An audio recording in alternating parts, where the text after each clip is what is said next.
Bathsheba was a woman defined by loss. Her first child with King David had died, a consequence of their hidden sin. In ancient Israel, this silence wasn't just grief, it felt like a curse. King David knew he was the cause of her tears. By law and custom, a king was untouchable, but David chose to humble himself. He stayed with her, offering comfort instead of distance. Restoration came with the birth of a second son. David named him Solomon, meaning peace. This child represented a new beginning, a legal and spiritual sign that the period of judgment had ended. God sent a message through Nathan the prophet. He gave the boy a second name, Jedediah, or Beloved of the Lord.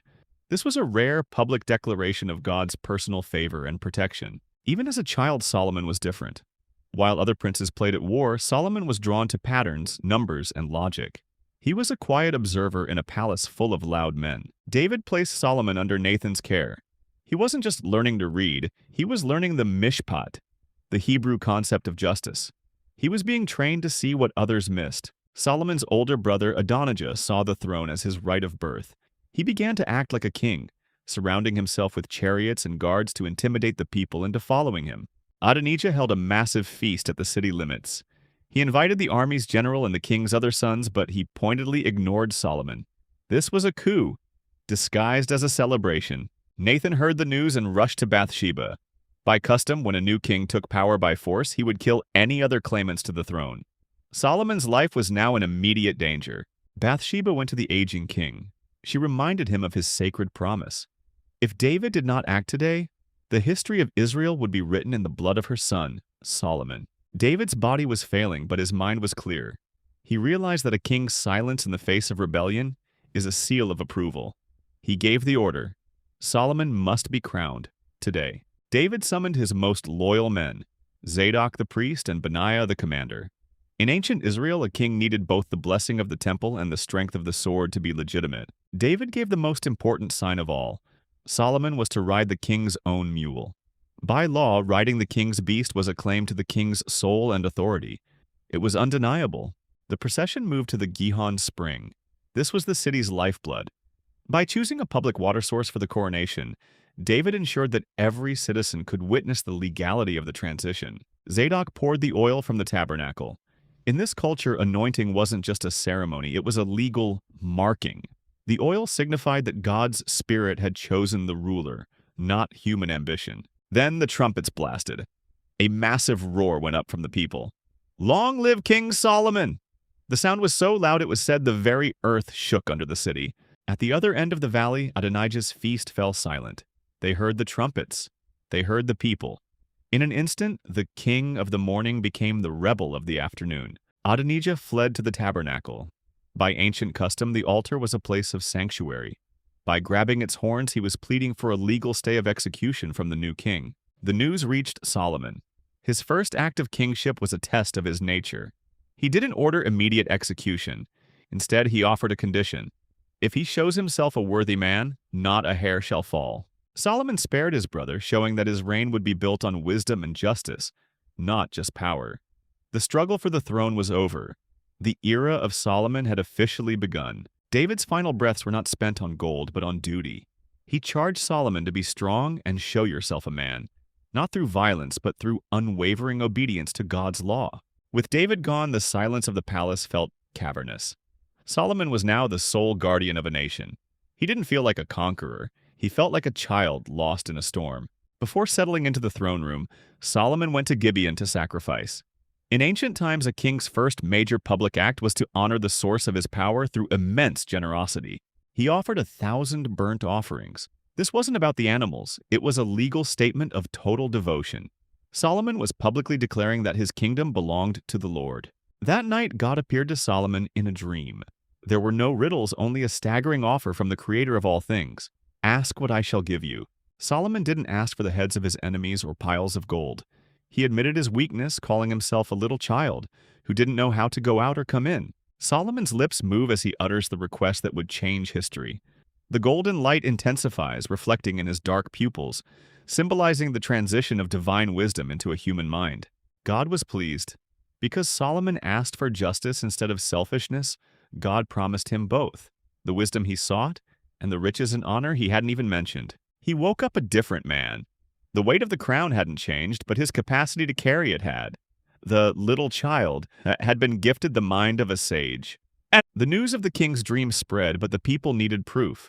That proof arrived in the form of two women, one dead infant, and a case that no human logic could solve. The case was a nightmare for any judge. Two women lived alone, two babies were born, one died in the night, and now both women claimed the living child was theirs.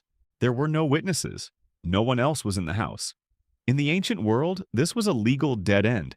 It was one person's word against another's, with a life hanging in the balance.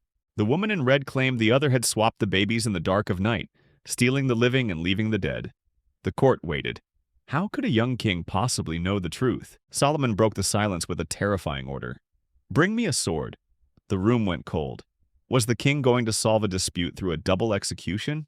"Divide the living child in two," Solomon said. "Give half to one and half to the other." By law, he was offering a fair distribution, but by nature, he was inviting a miracle. The first woman agreed.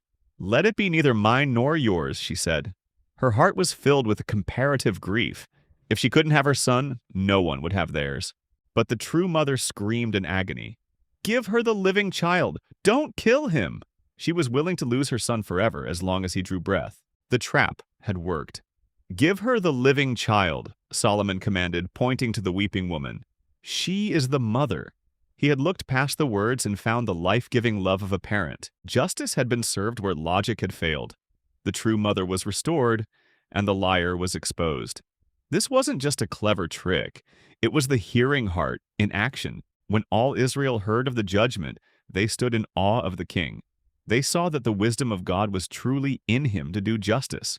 Solomon's reign was no longer in question. With the kingdom secure, Solomon turned to his father's dream, a permanent house for God. He reached out to King Hiram of Tyre, forming a legal alliance that would bring the world's finest materials to Jerusalem. The deal was simple but massive. Hiram's men would cut the famous cedars of Lebanon, and Solomon would pay in thousands of tons of wheat and pure olive oil. This was international diplomacy at its peak. The logs were floated down the coast in giant rafts. In an age without modern engines, this was a feat of engineering and sheer human will, moving the glory of the mountains toward the holy city. By law, the temple was a place of peace.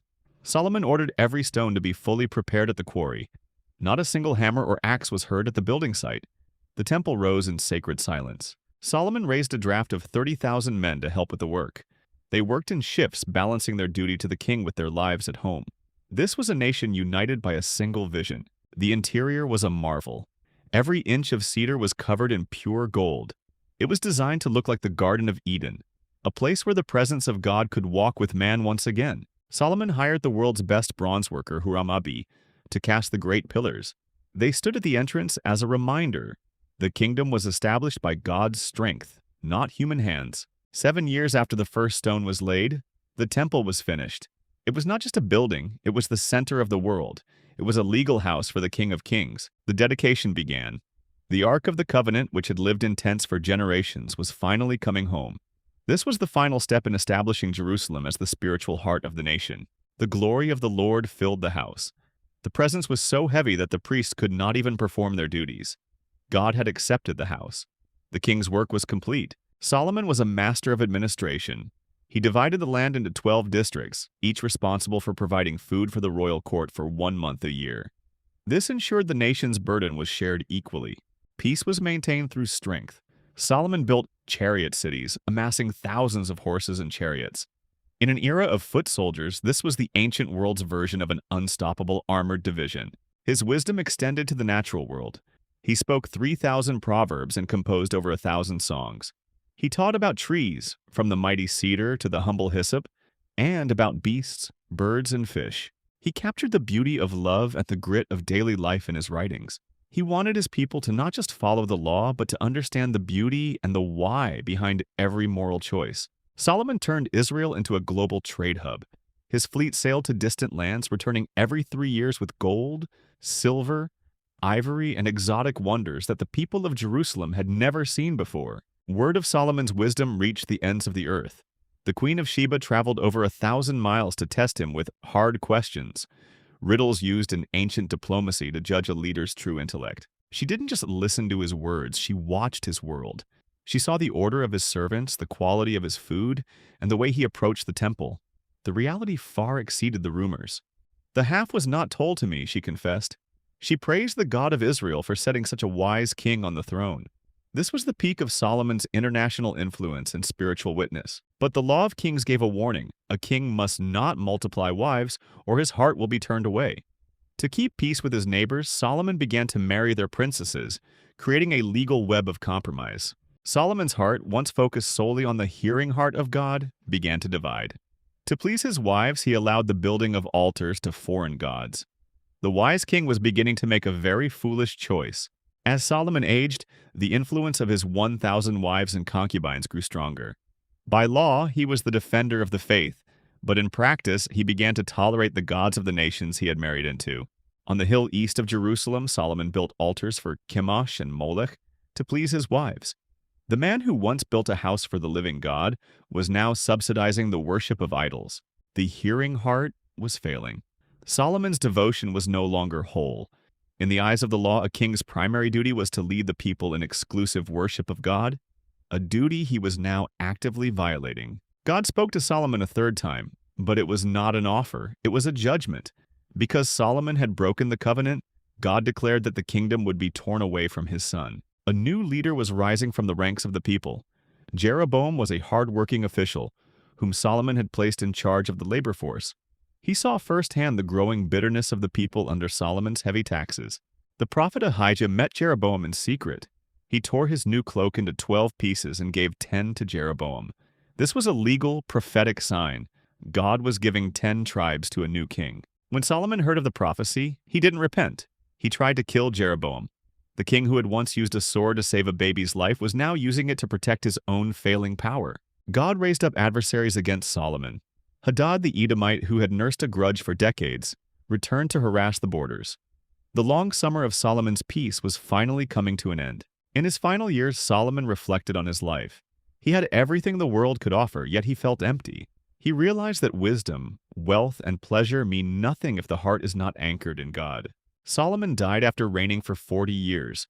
He left behind a city of gold, a temple of glory, and a kingdom on the brink of a civil war. The wisest man who ever lived had died a tragic fool. Solomon was gone, and his son Rehoboam took the throne.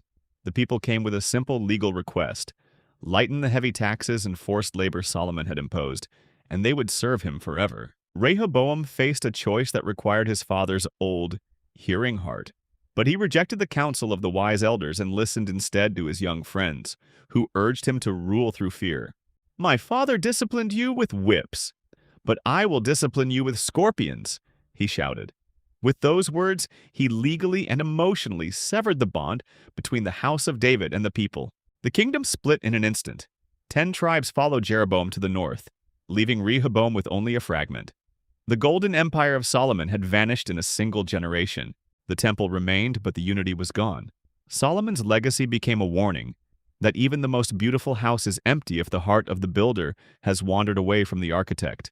We remember Solomon not for his gold, but for his beginning and his end. He reminds us that wisdom is a daily choice, not a permanent trophy. It must be guarded with humility. Centuries later, a greater Solomon appeared. He didn't build with stone and gold, but with flesh and spirit. He pointed to the lilies and said that even Solomon in all his glory was not arrayed like these. The story of Solomon heals our identity by showing us that our value is not in what we build, but in who we become. True peace is found in a community that listens to God together. Centuries later, the greater Solomon arrived. He taught us that even the most glorious king is nothing compared to the simple beauty of a soul that trusts in the Father's care. We carry Solomon's lesson forward. We are not defined by our mistakes or the weight of our responsibilities. We are restored when we return to our true name, the beloved of the Lord. The gold of Jerusalem may have faded, and the temple walls may have fallen, but the God who gave Solomon his hearing heart is still speaking to those who will listen today. Wisdom is a gift that is renewed every morning. It is the beginning of a life well lived and a heart well guarded. This is the legacy that Solomon leaves for us to claim. Did Solomon's journey speak to your heart today? If you seek a hearing heart, remember that you are never walking alone. The King of Kings is your guide and your peace. Subscribe to Living Word Afrotales to journey through more stories of truth and beauty. Share this story with someone who needs to be reminded of God's grace and wisdom today. Until next time, remember, you are seen, you are loved, and your story is held in the faithful hands of God. God bless you, and we'll see you in the next story.